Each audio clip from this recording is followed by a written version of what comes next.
Hey guys, so this is just a little additional video that I thought I'd do. I'm just going to move the camera actually, I want it a little bit there, it's better. So I didn't buy much this weekend, mainly because it's kind of nearly the end of February and everyone gets a bit skint through the end of the month. Plus I didn't see a lot out that I really wanted or I could justify. Like there is stuff that I want. There's a Switch game, I can't remember the name, obviously I'll stick a picture up, that I really want. But it really frustrates me that it's £35 for the limited edition box on the Nintendo Switch, but if I wanted the exact same limited edition on the PlayStation 4, it's 25. Kind of pisses me off, especially as it's an indie title, kind of thing. It's almost like a Metroid kind of game, but yeah, I have seen in game they're trying to get rid of some of their collectible ones, so some of them don't really bother me. They have some of the Mario and Rabbids statues, which they have reduced to like 25 each, which I really want, but I can't justify until getting one until maybe next month. I really wanted the Peach one and I really wanted the Yoshi one. Again, I'm not too bothered about Luigi, but at that point I would have 3, so I might as well get the 4th. But yeah, so I didn't really get that much. So out of the things I did get, I picked up this. This is Resident Evil Operation Raccoon City. It's atrocious. It's on the 360. I hated this game. I picked it up mainly to complete my Resident Evil collection, so because I am a big Resident Evil fan, and this is just one that I don't have. It came with everything, so I'm happy with that. But yeah, it's not my favourite game. I think it's appalling. It's not even backwards compatible, I don't think, which since most games are on it backwards compatible now, it says something for them not to put it backwards compatible. So yeah. I picked up this one, which is Dungeon Siege Throne of Agony on the PSP. So again, this is complete, comes with the book, which is great. I've never really played this one.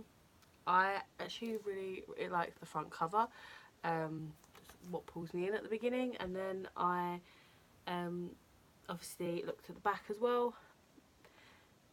It looks kind of a bit like a dungeon crawler, and I kind of like the look of it, so I thought I'd give it a go. It cost me £3, so I'm at CX, so yeah, it's not a bad buy, and that way if something I don't like about it, then it's not such a big deal.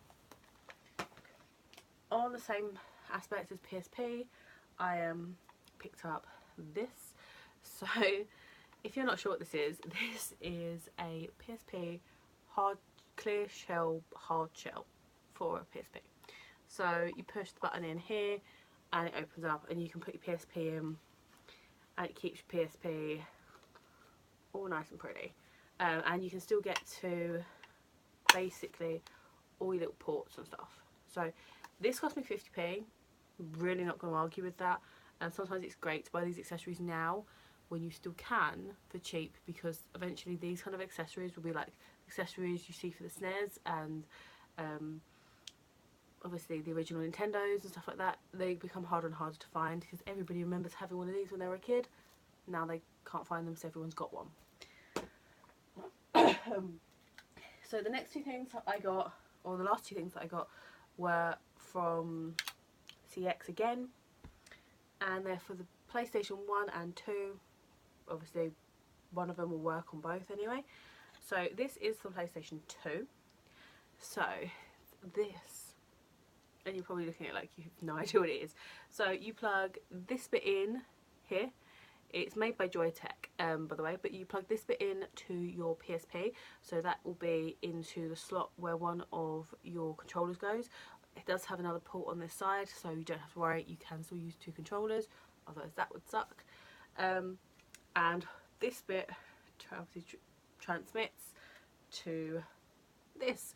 So this does need new batteries. I took the batteries out. They're 2 little tiny like little watch batteries, but yeah, this is the old way that we would remotely control our consoles back in the day. if you were lucky enough to have one of these, because these were really expensive back in the day.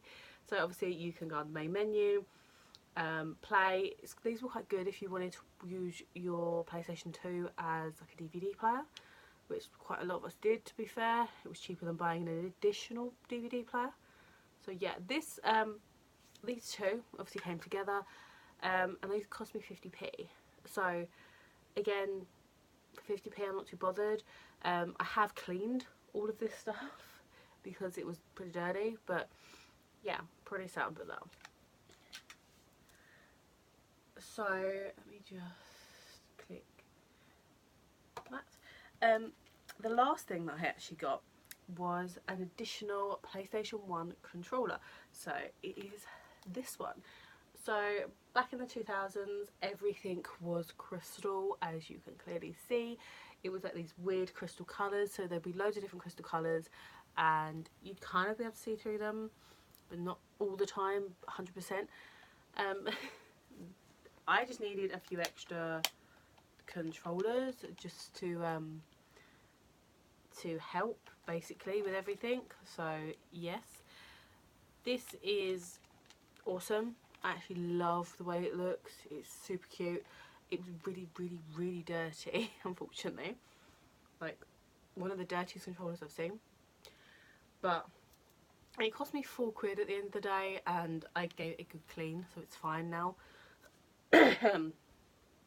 So yes, but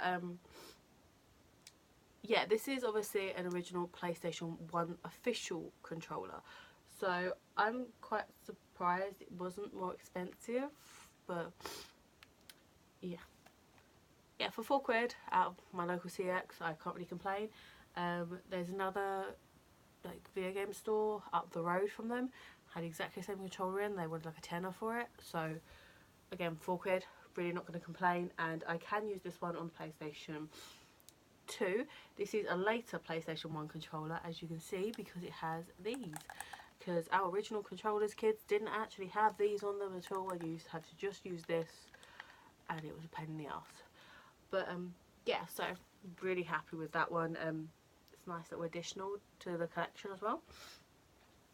But that's pretty much everything that we bought. I said I think I spent more than a tenner, to be honest with you.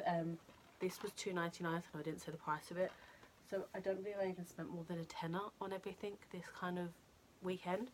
So yeah, let me know in the comments what you think. Is there any of it that you think is a good buy or not so good? If you leave a comment, I do reply to all my comments. But thanks very much for watching, guys, and I will see you guys next time. So